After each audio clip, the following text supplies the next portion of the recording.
All right, good morning. morning. Welcome to Couples Academy Live. My name is Hasani, I'm Danielle. and we are Couples Academy. And if you don't know who we are, now you know. You can go to our website at couplesacademy.org. That's some biggie for you. That's some biggie for you. We are marriage coaches, infidelity recovery specialists, and every single morning for about 30 minutes, possibly 45, depending upon the topic, we come to give you information, sound advice that'll make a significant impact in your marriage. Today is Friday. And on Friday, we answer your questions. Mhm. And so whatever those questions may be, we want you to drop them in the comment section, whether you're on Instagram or on Facebook or YouTube, so that we can acknowledge that and jump in. But let's just start off with a couple of questions, because as you know, we get questions every single day, all throughout the course of the week. So let's just get this ball rolling. Okay. Question came to you, Danielle. Yeah. What was the question? And then let's delve into the answer. The question was, what do you do when you have a spouse that you know that they cheated, or a partner that you know cheated, but they refuse to acknowledge it? They refuse to deal with it in any way. They just want to move on, and they want you to move on too. Well, that's a problem. If you're with someone who just won't even acknowledge, like you have evidence, you have proof. A lot of times when spouses engage in conversation with their partner about an affair, they just want to get them to acknowledge what they already know. Like, Right. Joker, I got the evidence. Yes. I have the phone records. I have the police report. I got the fingerprints. Right. I got the pictures and the video. I just need you to acknowledge what I already know. Yeah. And a lot of times a spouse won't do it. They will take it to the grave. They will not articulate anything about the details of the affair for whatever reason. Right. And what happens is when that happens, it's like gridlock. You're stuck.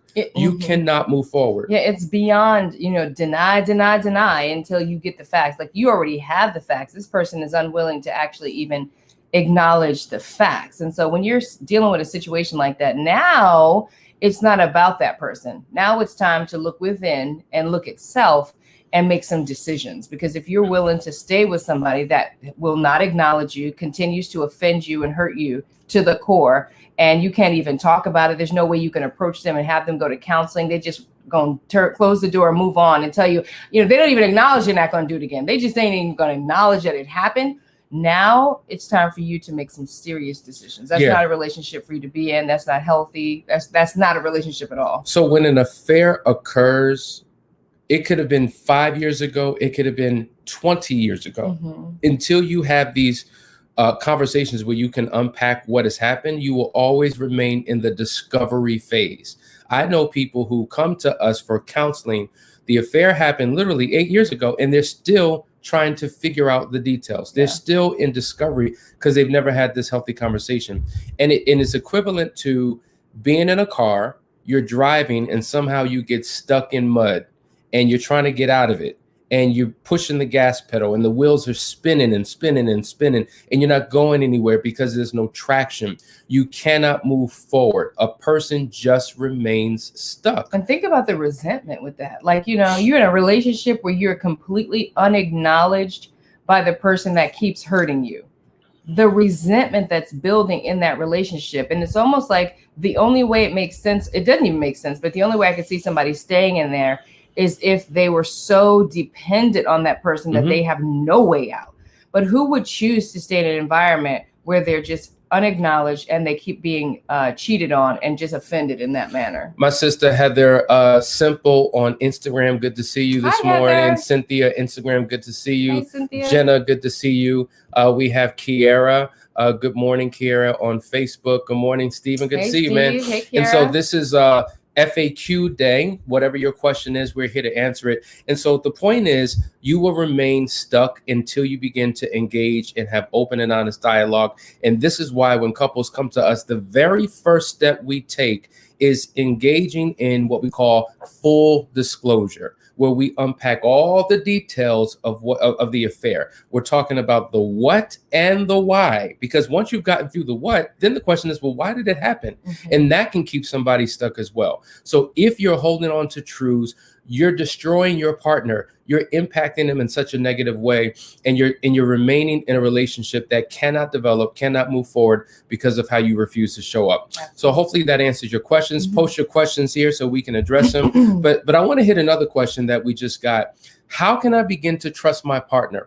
That's a question that a lot of people have. If there's been a betrayal, if there's been a violation, if you lied about something, how can I begin to trust you? Well, there's a process you have to go through, a 3-step process. Step number 1, you have to create a system of accountability. That's number 1. Number 2, you have to place yourself in that system of accountability and be consistent with behaviors that line up with rebuilding trust. Okay. Once you do that, then your partner can begin to trust your character because they trust the system. They don't trust you yet. So as long as you stay in this system, I can trust the system. I don't trust you. But once you're in the system, I'm going to watch what you do. Well, what are you doing? Because what you say means nothing. Once I see the consistency of your behavior, I can trust your actions. And once you're consistent enough, then I can begin to trust you. So it's a tier process that you have to go through. But here's the deal. The foundation of all trust really is creating a safe and secure environment. If I don't feel secure or feel safe with you, I'm not going to trust you. No matter what you say, I won't be able to believe it. Right. Because I don't feel safe. And so one thing that I think is critically important for the person who has violated trust. Now, this may sound kind of weird.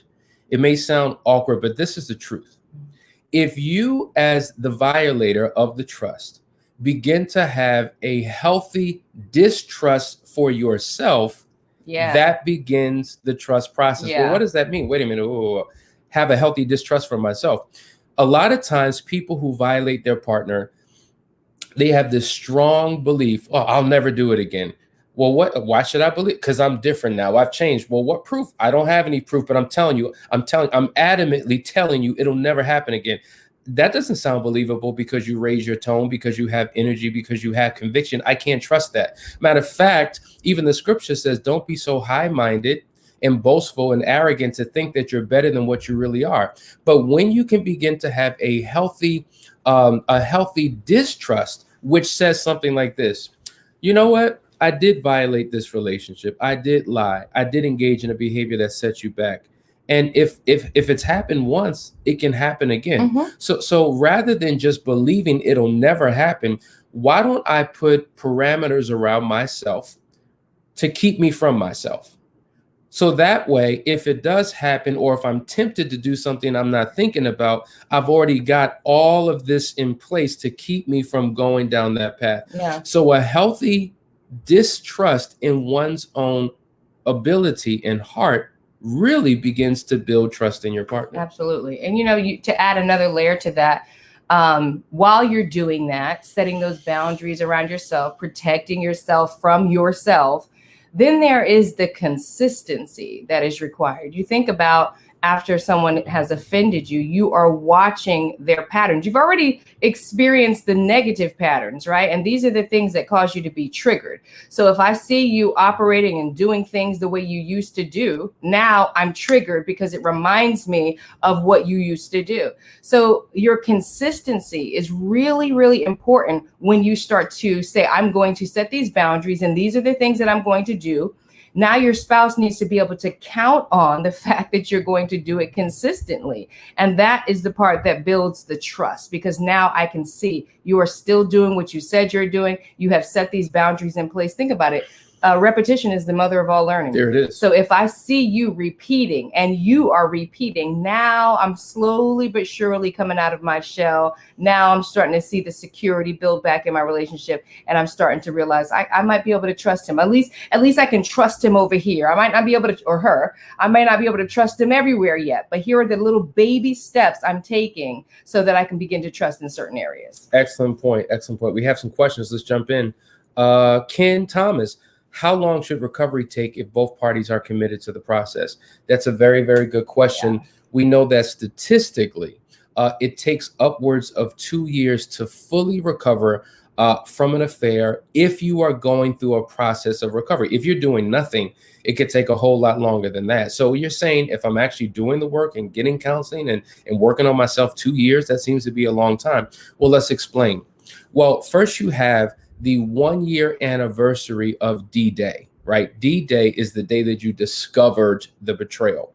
And so there's a set of triggers associated with that day. So if I know in March of 2019, I discovered such and such, as I'm approaching the new year, I'm thinking, oh my God, it's coming. January, I'm 2 months away. February, I'm on the heels of it. March, boom, I'm here. So the whole month in my mind is kind of shot. It's dim, it's dark, because this is when it happened. And so in that case, this is why we tell people, when you're approaching that 1-year anniversary, you have to be intentional to create a completely different experience, something positive, something healthy. So by the time the second year comes, they're not remembering what happened 2 years ago. They're remembering the great experience that happened during the anniversary that shifts their mind and their focus. So that's one piece. But you have to understand, every person is different. We all have different anxieties and levels of tolerance and frustrations and things we brought into the relationship that makes recovery challenging for others and successful for others. So the dynamics of everyone is different. And so that's why we say you consider it a marathon, not a sprint. And when you get with good counselors who specialize in the type of betrayal or crisis you're going through, that is going to help. The reason why it takes so long for people, they're constantly going from one counselor to another, to another, to another, because people have good intentions, but may not have the skill set or the know-how to guide people through a particular process. So when we're working with people, it's like a three-pronged approach to the recovery process. We focus on your marital recovery, right? And that's helping to give you the proper foundation for a mutually beneficial, long-lasting, successful marriage. Then we have the individual recovery process, because think about it. Typically, when dealing with an affair, you have the betrayed spouse and the unfaithful spouse, and both of you are hurting, but in two completely different ways.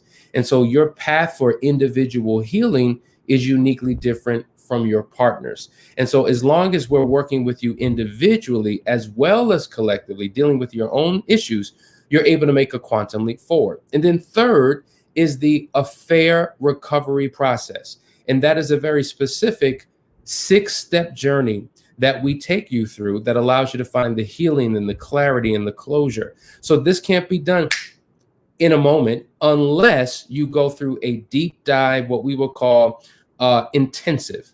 Now think about it. In intensive, we're together for 3 days. For those 3 days, we're spending anywhere from 12 to 15 hours a day going into deep dive coaching, counseling, and all the above. Individual sessions, couple sessions, experiential learning. Those 3 days are equivalent to 8 months of counseling.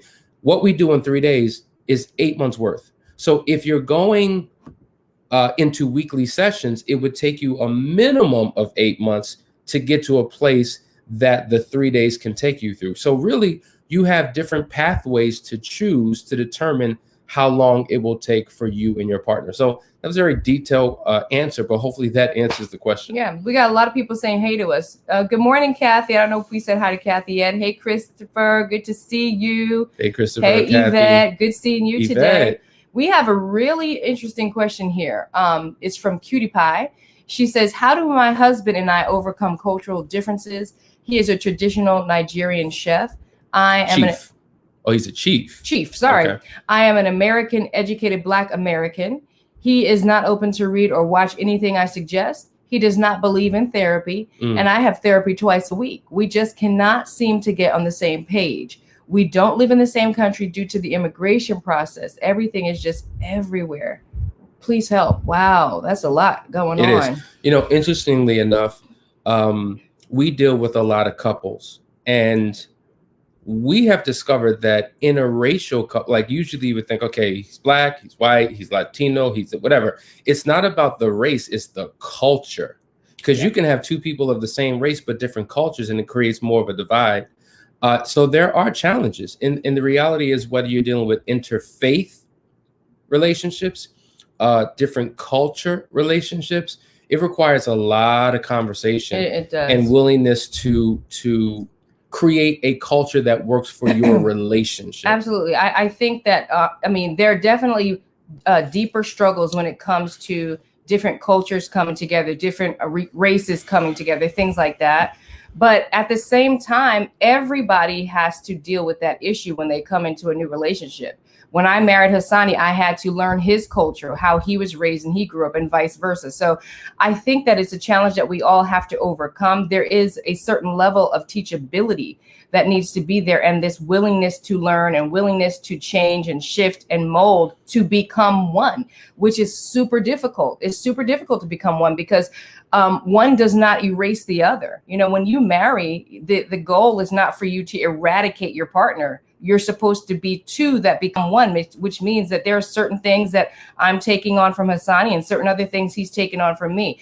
Your situation is definitely complicated, definitely because he's living outside of the country. But yes, there are differences in Nigerian cultures versus American cultures. But I know so many couples that are American and Nigerian that are working out just fine. So I think it really boils down to the personalities here, who we're talking about, and each individual person being willing to do what it takes to work on some issues that where there are lots of disagreements. There must be some major disagreements taking place within your relationship that keep you from meeting of the minds and coming into agreement. And those are the things that have to be worked out, even more so than the fact that someone is Nigerian or versus American versus white versus black. It's those cultural norms that we want to bring into our household, into our relationship, into our sexual relationship, and things like that cause so much divide. Yeah. You know, the Bible says that whoever establishes a covenant, the ones who establish a covenant are the ones who have to die. So in that sense, it represents that in some regards, you have to die to yourself, right? So she had a different family culture than I. When we get married, we have two competing cultures clashing with each other. We had to figure out, okay, what are we doing? What are we going to do? What is the good stuff from your family culture that we can bring in? What is the good stuff from mine? And what do we need to leave away? Right. Like, because it doesn't work for us. Right. And I think when it comes to culture, like certain people are true to their culture and they have pride in their culture, but you don't have to be a slave to your culture. Like as an African American, there's many qualities about our culture that I absolutely love. And there's other things that I'm like, you know what? Nope. I'm not going to be a slave to a belief or a practice that doesn't serve me. And I'm certainly not going to subject you to that. And I think you've got to realize that you've got to just be pliable and bendable and realize that this is a fusion, right? Not two individuals operating in a marriage, but two who become one. And I have a client who is a student right now, and she's becoming a doctor, and she was just having this discussion about how African Americans up until maybe the last 20 years weren't really doing counseling. Like we kind of came late to the party, and there was a big taboo in the African American culture, especially, that has gone away. Right.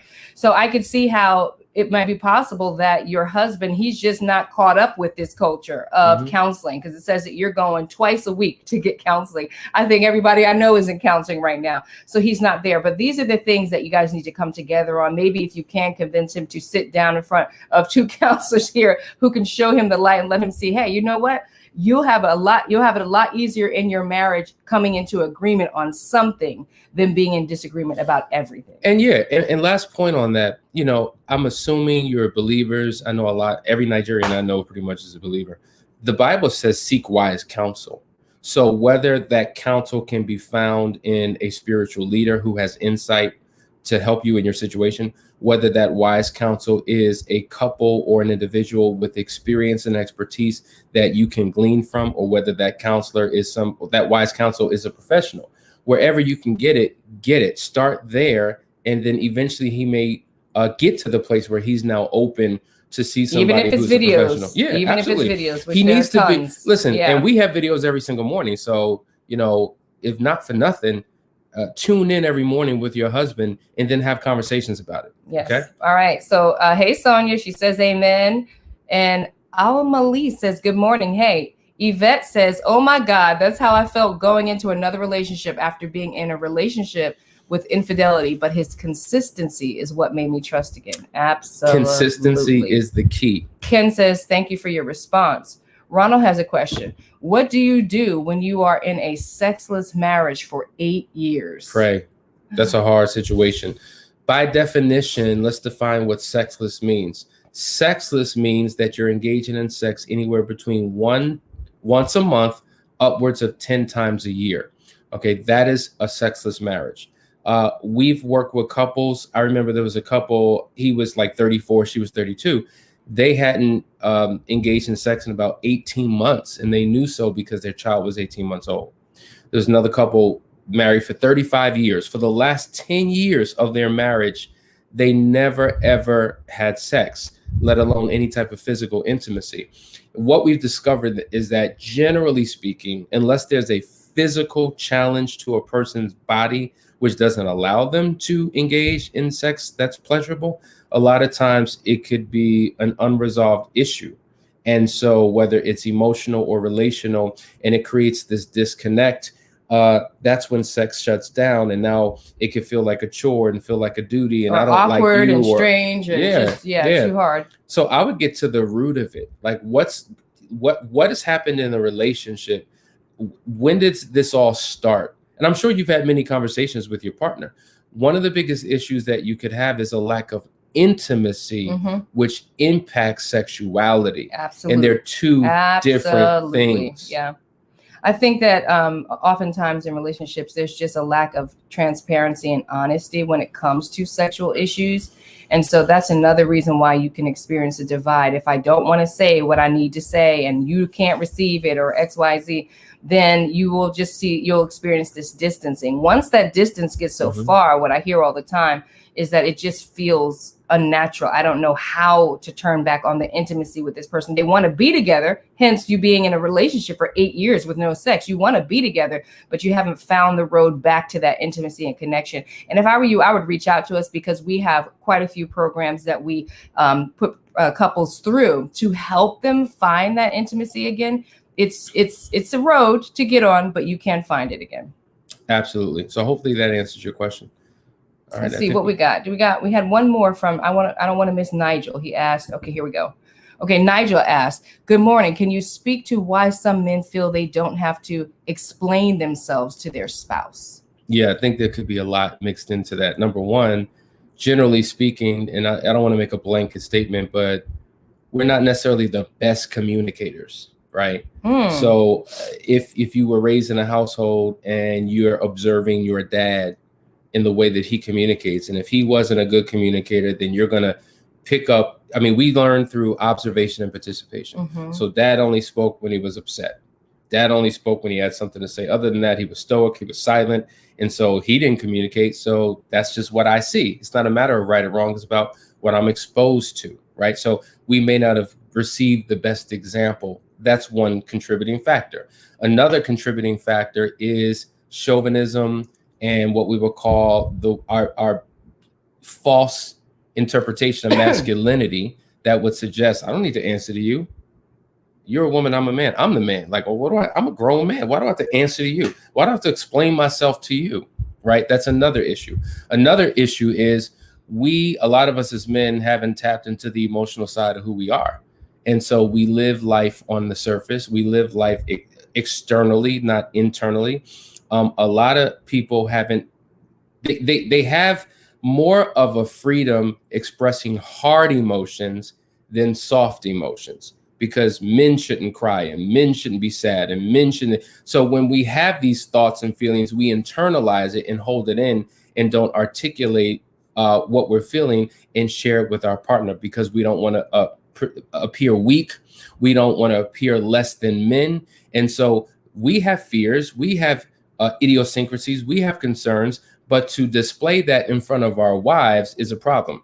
What we have found is that when men get alone in their own social space, you can't stop a man from talking. Right. Men can be just as talkative, if not more, than women when they're in their own social space, but they tense up, they freeze up, they become silent for whatever reason with their partner. So I think it may have to do with a lot of the things that I mentioned, and then dynamics in the relationship where a person may not feel safe. Truth be told, a lot of women know how to run circles around a man when it comes to communication.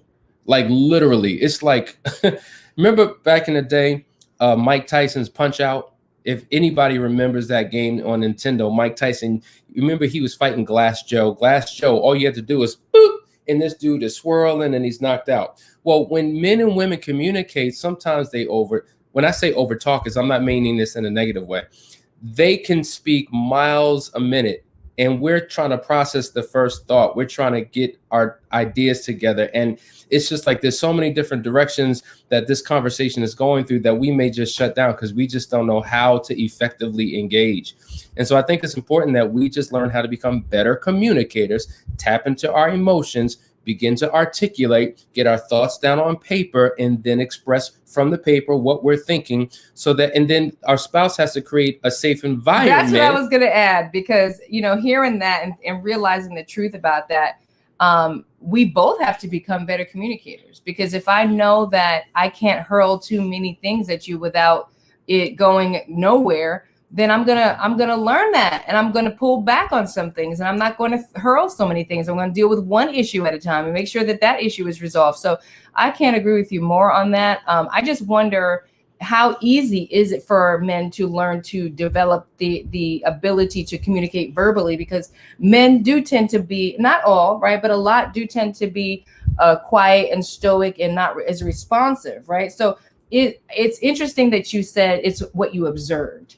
What about the men that they didn't have a father in the house, and what were they observing? Were they observing a chatty woman, and that's why they are chatty? Like, is that the divide between the quiet men and the talkative men, that they observed a chatty woman versus they observed a quiet stoic man? Well, yeah, a lot of it, not all of it. A lot of it, not all of it. A lot of it, not all of it, is learned behavior based upon your environment. But as you know, because you specialize in personality assessments, that a lot of it is your personal makeup. But you got to put that in an environment too, right? This is true. Yeah. This is true. But there are certain men that are very talkative and have no problem expressing their feelings and emotions. And by societal norms, they are perceived as otherly. Well, that's not what men do. Why are you so chatty? Why are you so communicative? Why do you tap into your feelings so much? Oh, so now I've got to subject myself to some standard of what masculinity is. As an individual, this is just my makeup. Right. I talk, I communicate. Yeah. So, when dealing with relationships in gender, you have to speak in generalities, because there's always going to be some example that you can give that can refute what it is that we're saying. So you got to be general. I do think that women in general think that, that men don't communicate, like that's the struggle for men. So that's really insightful. Here's a question from Reynard. Hey, Reynard. How do you get one to be more transparent when they don't feel they need to explain anything? And then the follow-up question is, what about when it's the woman that is not transparent? So, like, once again, safety. It's about feeling safe. Trust. When you're dealing with the trust, there's 4 components of it. I'm not going to go through all of them right now. But there's historical honesty, there's emotional honesty, there's current honesty, and there's future honesty. Well, transparency has a lot to do with emotional/current honesty. That is living from the inside out. That is being vulnerable. That is being naked. Couples have no problem becoming physically naked. Sex, cool, let's get it. But they have a major problem becoming emotionally naked. And so a lot of times we know more about breasts and penises and vaginas and hips and thighs and all of those physical things, but less about our emotions, our opinions, our frustrations, our fears, all of those different things. So you have to begin to pour out in that place, and you got to practice it. The more practice makes perfect. And when you start with something small, you're building up a consistent behavior that you feel more comfortable with. Yeah. I was actually reading another question while you were saying that. So no need to toss the ball. Go ahead with that one. Where are we going? I see Yvette had an interesting question. My fiance has no problem expressing myself. I am opposite. And when he expresses himself too much, it gives me anxiety. What is that? Almost like he's too sensitive. See, this is what I'm saying. Yeah, I mean, and that's the thing. For a lot of times men they'll end up shutting down because when they did express their emotions, it wasn't well received. But I can understand that, and I honestly think that it has to do with whoever it is that's dealing with the overwhelm, how they were trained to process the emotions of others. A lot of times, for certain personality types, emotions can become overwhelming, can be draining, and you can actually have a tendency to think that people in general are draining. Those tend to be very autonomous people, comfortable being alone, comfortable being isolated. Not that you don't want people in your world, but you're just comfortable in that space. And so it's something that has to be learned, this ability to tolerate people, their emotions, and feel comfortable in other people's emotions. There are personality styles that feel very uncomfortable when people feel emotional, or feel drained when people feel emotional. So that's an area of growth for that person. Here's a question on Instagram. We're starting to learn how to use this. Mm-hmm. How can you move on when the mistress will not let go? Wow, that's a great question. So there's an affair relationship, the mistress won't let go. How do you move on? It becomes the responsibility of the person who's involved in the affair to shut that thing down, and for you to have a level of agreement about how you move forward. But that's a very complex answer that has so many different layers to it. And I would love to, maybe we can deal with that at length on our next call. But what I would encourage you to do, reach out to us. Absolutely. If you'll notice, if you're watching this on YouTube, couplesacademy.org. If you're on Instagram, go to couplesacademy.org, set up a 15-minute discovery call. We can walk through the details of that and talk about what next steps you need to take in order to put that affair relationship to rest. Hopefully this was helpful, guys. Hope you got some great nuggets to carry you through the weekend. We're excited to come back on Monday, and we'll continue the love series that we're going to be doing, teaching you how to have a loving relationship that is practical, that is accomplishable, that will produce the results that you're looking for. Yes. All right. Have a great weekend. We'll see you. Love you guys. Talk to you soon.